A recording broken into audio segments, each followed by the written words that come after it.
तो आप सभी को नमस्ते प्रणाम। मैं आपका अपना ठाकुर प्रखर सिंह और रात के 10 बज चुके हैं और कहानी का जो सिलसिला है वो दस्तूर जारी है।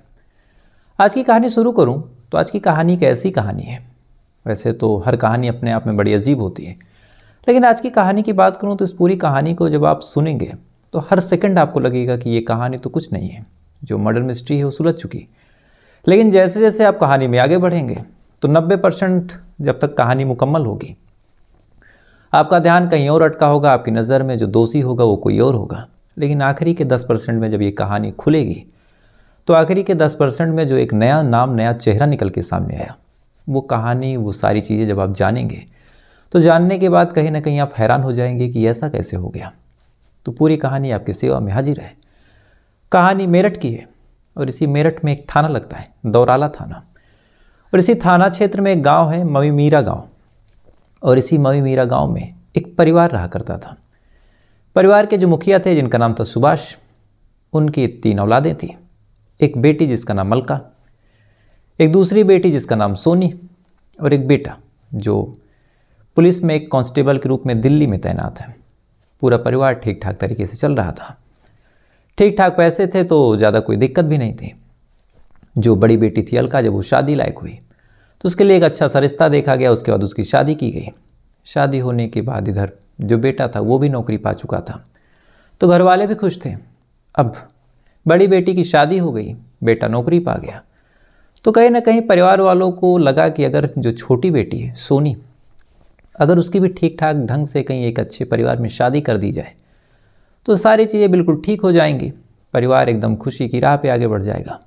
एक माँ बाप का जो सपना होता है कि बच्चों की अच्छी जगह शादी कर दें, खास कर लड़की है तो बेटे को लेके उतनी चिंता नहीं होती क्योंकि बहू आने वाली है, लेकिन बेटी किसी गैर घर में जाने वाली है तो थोड़ा सा माँ बाप का दिल आज भी कमज़ोर है, पहले भी था। अब सोनी जब बड़ी हुई तो उसके लिए अच्छे अच्छे रिश्ते देखे जाने लगे, लेकिन कहीं कोई ऐसा रिश्ता, कहीं कोई ऐसी चीज़ इत्तेफाक से परिवार वालों को समझ में नहीं आती। यानी कोई ढंग का रिश्ता सोनी के लिए मिला नहीं जिस हिसाब से वो चाह रहे थे। लगातार अब खोजा जाने लगा, लेकिन कहीं से कोई ढंग का रिश्ता मिले नहीं। कहीं मिले तो दहेज वगैरह भी काफ़ी ज़्यादा मांगे। कहीं ऐसा हो कि परिवार ना समझ में आए, कहीं ऐसा कि लड़का ना पसंद हो।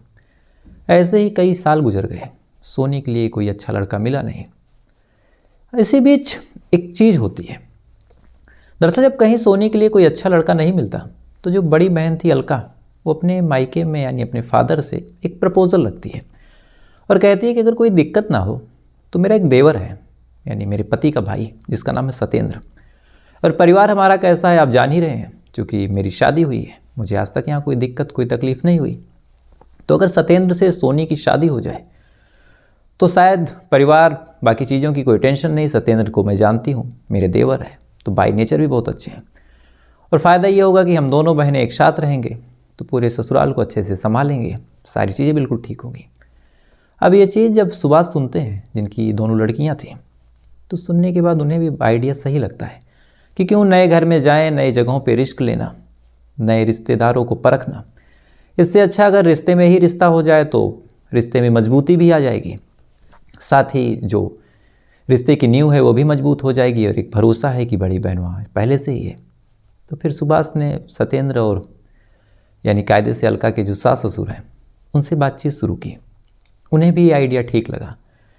अब जब दोनों परिवार राजी हो गए तो फिर शादी फिक्स कर दी गई, और शादी फिर साल 2013 में सोनी और सत्येंद्र की कर दी गई।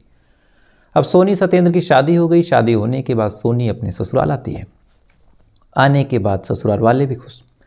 सोनी भी अपने सास ससुर का, अपने पति का, अपने बाकी संबंधियों का ठीक ठाक ढंग से ख्याल रखती है। ना कभी कोई शिकायत हुई, ना कभी कोई लड़ाई हुआ, ना कभी कोई झगड़ा हुआ। जैसा परिवार ये लोग चाह रहे थे बिल्कुल वैसा परिवार था। सोनी एकदम खुश थी उस परिवार में। सारी चीज़ें ठीक चलती रही, वक्त धीरे धीरे आगे बढ़ा, शादीशुदा ज़िंदगी भी आगे बढ़ी, और सोनी 2 बेटियों को जन्म देती है, जिसमें से जो बड़ी बेटी होती है उसका नाम होता है तन्नू, और जो छोटी बेटी होती है उसका नाम होता है तन्वी। अब 2 बच्चों को जन्म देती है। बच्चे भी धीरे धीरे बड़े होते हैं। साल 2022 आ जाता है, और साल 2022 आने में जो बच्चे थे, जो बड़ी बेटी थी वो लगभग 8 साल की हो जाती है, और जो छोटी बेटी थी वो लगभग 6 साल की हो जाती है। सारी चीज़ें बिल्कुल ठीक चल रही थी। लेकिन इसी दौरान कई बार ऐसा हुआ कि अब वहाँ पे बड़ी बहन थी तो दोनों बहनों में अंडरस्टैंडिंग अच्छी थी, तो जिस बहन का मन होता है वो अपने देवरानी या फिर अपनी जेठानी से यानी आपस में ही बातचीत कर लेते हैं कि मुझे मायके जाने का मन है। तो एक बहन घर का कामकाज संभाल लेती, दूसरी बहन मायके आके माँ बाप से मिल लेती। ये सिलसिला यूं ही चलता रहा। तो ऐसे ही साल 2022 में जो सोनी है अपने मायके आती है, यानी इसी मयूमीरा गांव में। आने के बाद अपने माँ बाप के पास रहती है। रहने के दौरान घर के पीछे एक तालाब था और संयोग से उस तालाब में कुछ खुदाई का काम चल रहा था। अब खुदाई का काम चल रहा था तो जेसीबी लगी थी, और आज भी हम हिंदुस्तानियों में पता नहीं क्या क्यूरियोसिटी होती है कि अगर जेसीबी चले तो हम लोग देखने जरूर जाते हैं। तो ऐसे ही सोनी भी जेसीबी वाले को और जेसीबी को खोदते हुए देखने घर के पीछे जाती है, और जो जेसीबी का ड्राइवर था नाजिम, उससे बातचीत शुरू हो जाती है। अब बातचीत आगे बढ़ी। अब महीनों का वहाँ काम था। अक्सर सोनी जेसीबी देखने पीछे बैठी रहती, इधर नाजिम अपने जेसीबी से तालाब को खोदता रहता। देखते ही देखते दोनों में दोस्ती हो गई, नंबर एक्सचेंज हुआ, और कुछ दिनों बाद दोनों एक दूसरे से फ़ोन पे बातें करने लगे। बात भी धीरे धीरे अब घंटों होने लगी।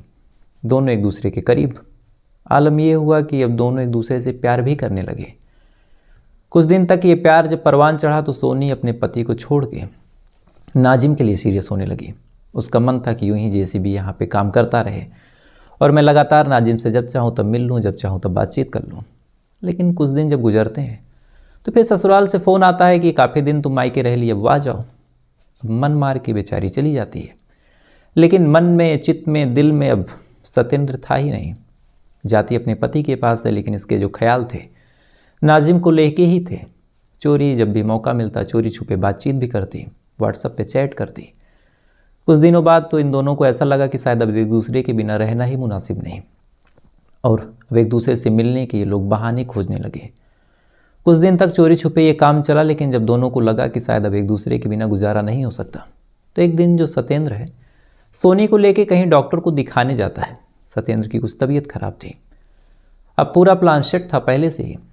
सत्येंद्र दिखाने जाता है। दिखाने के बाद सोनी उससे कहती है कि आप एक काम कीजिए, थोड़ी देर यहाँ बैठिए, बैठने के बाद मैं आती हूँ। अब सत्येंद्र बेचारा बैठ जाता है। सोनी वहाँ से थोड़ी आगे निकलती है और जो नाजिम था वहाँ पहले से खड़ा था। अब नाजिम सोनी एक दूसरे से मिलते हैं।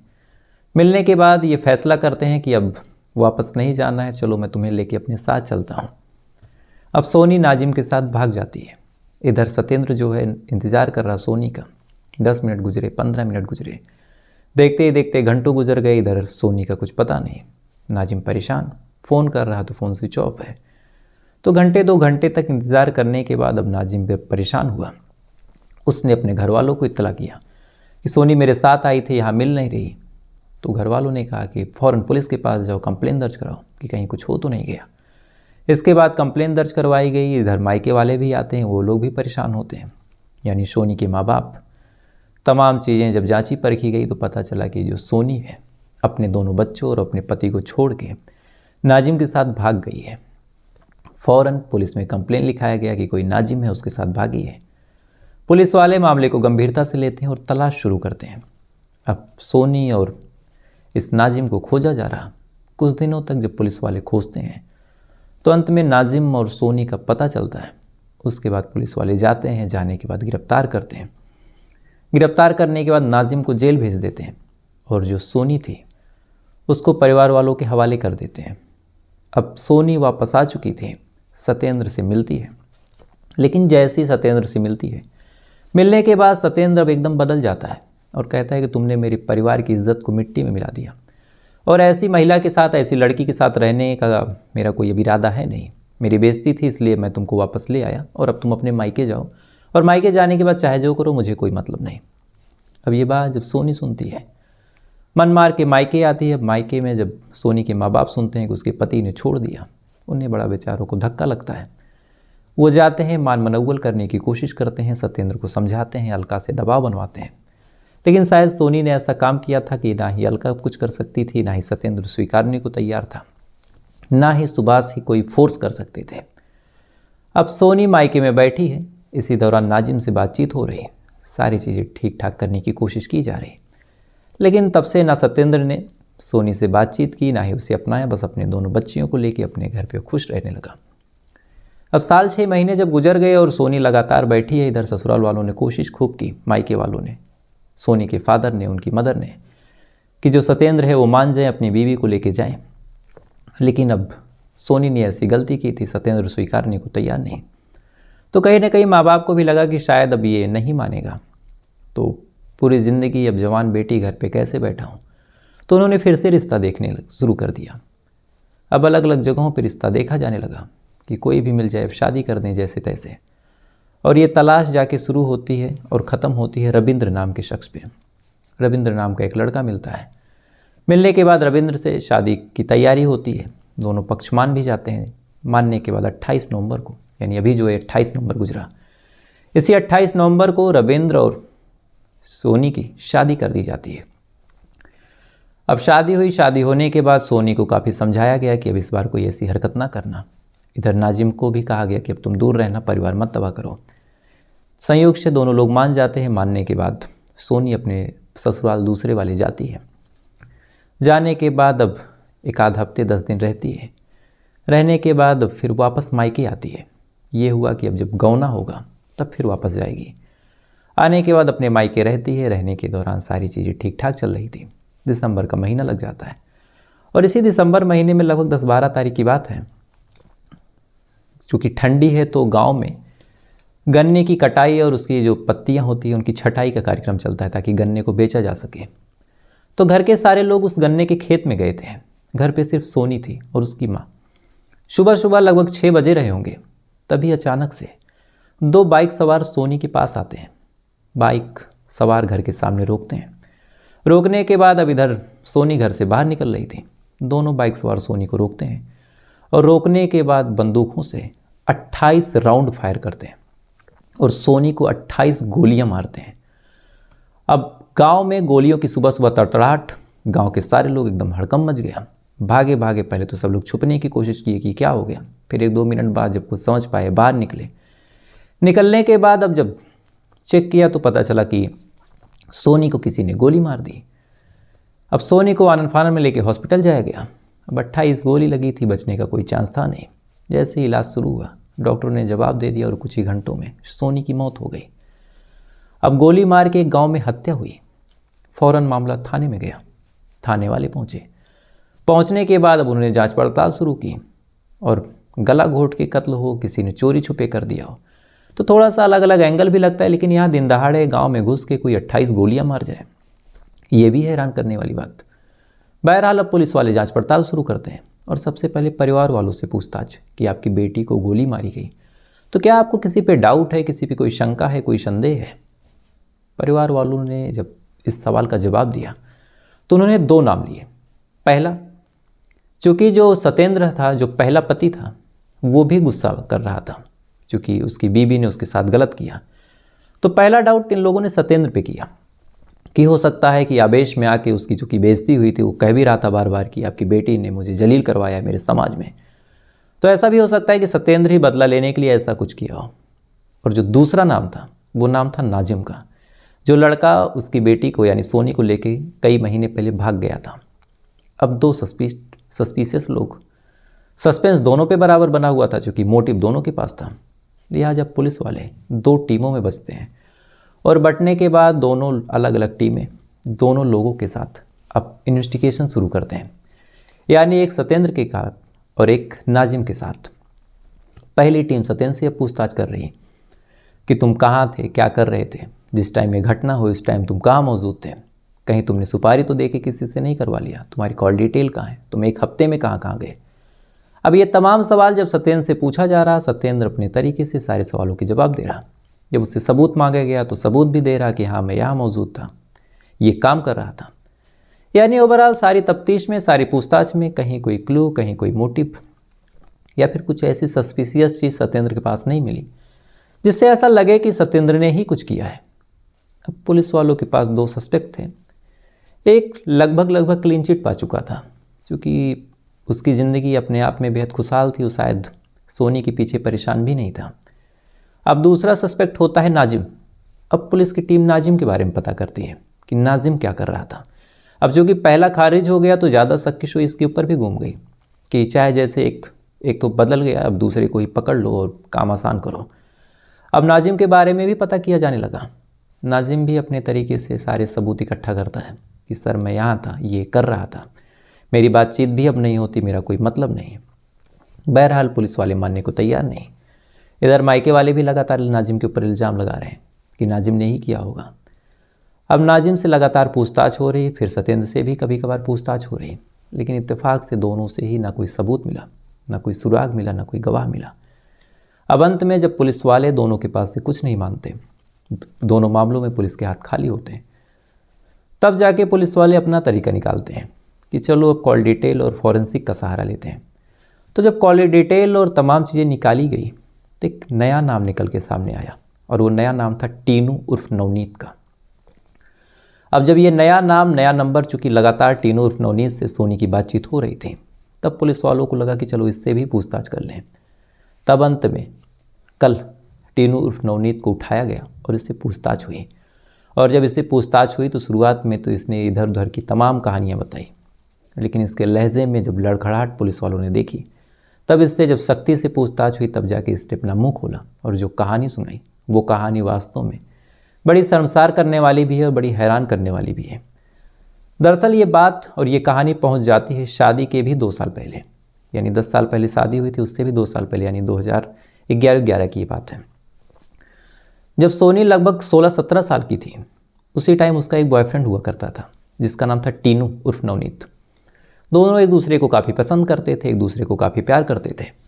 टीनू का भी मन था कि सोनी से उसकी शादी हो जाए, सोनी भी चाह रही थी कि शादी टीनू से ही हो।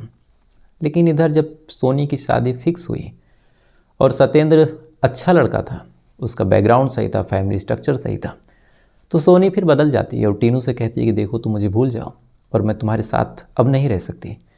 और उस टाइम टीनू का भी बचपना था, 16-17 साल की ही उम्र थी, तो टीनू करे क्या, चुप हो जाता है, खामोश हो जाता है। इधर सोनी शादी करके सत्येंद्र के पास चली जाती है, इधर टीनू ना कोई गर्लफ्रेंड बनाता है ना कोई शादी करता है, लगातार सोनी के प्यार में जलता रहता है।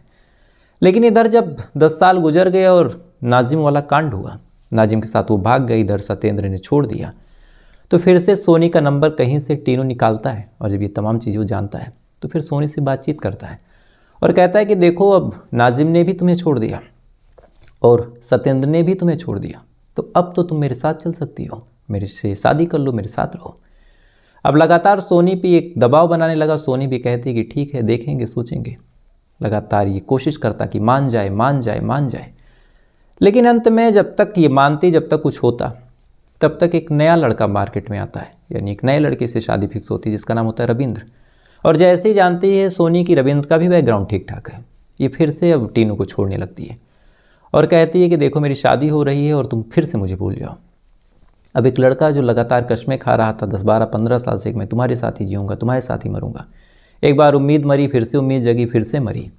तो अब उसे लगा कि अब ये लगातार लड़की मुझे चीट कर रही है, मेरा इस्तेमाल कर रही है, मुझे धोखा दे रही, इसलिए अब कुछ करते हैं। तो फिर क्या, अब जब ये तमाम चीज़ें इसके जहन में आई तो फिर सारा गुस्सा जो था वो नफ़रत में बदल गया, यानी जो सारा प्यार था। अब लगातार ये प्लान बनाने लगा कि ये लड़की मुझे जीना नहीं चाहती, यानी मुझे जिंदा नहीं रखना चाहती, ये जानती है कि मैं इसके बिना मर जाऊंगा, फिर भी ये मेरे साथ ऐसा कर रही, तो फिर अब इसको मार ही देता हूँ, जो होगा मेरा देखा जाएगा।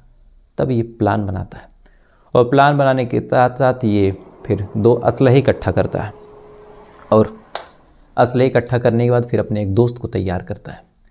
अब ये दोनों लोग पूरा प्लान, पूरी रेकी करते हैं और करने के बाद इन्हें पता था कि सुबह सुबह गांव के लगभग उस मोहल्ले के लोग गन्ने के खेत में जाएंगे, वहाँ पे तैयारी करेंगे कि गन्नों को काटा जाए। तब डेट, तारीख, प्लान मुकर्रर किया गया। टीनू अपने दोस्त के साथ आता है, सोनी को आवाज़ लगाता है। सोनी जैसे ही बाहर निकलती है, फ़ौरन पिस्टल, असलहे निकाले जाते हैं और 28 राउंड फायर किया जाता है और ऐसा फायर किया जाता है कि बचने की कोई चांसेस ही ना हो। और इन्होंने न बचने की न भागने की कोई बहुत मुस्तैदी के साथ तैयारी भी नहीं की थी कि बचा ही जाए।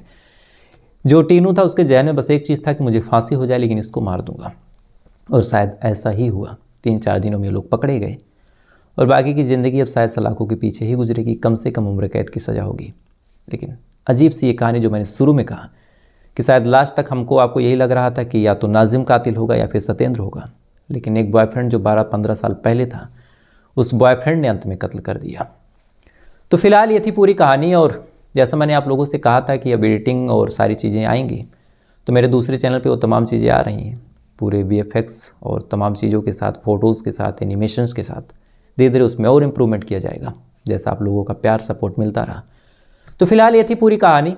अब आपसे कल फिर मुलाकात होगी किसी दूसरी सच्ची कहानी के साथ। तब तक अच्छे रहिएगा, खुश रहिएगा, अपना ख्याल रखिएगा, अपने देश का ख्याल रखिएगा। जय हिंद, वंदे मातरम।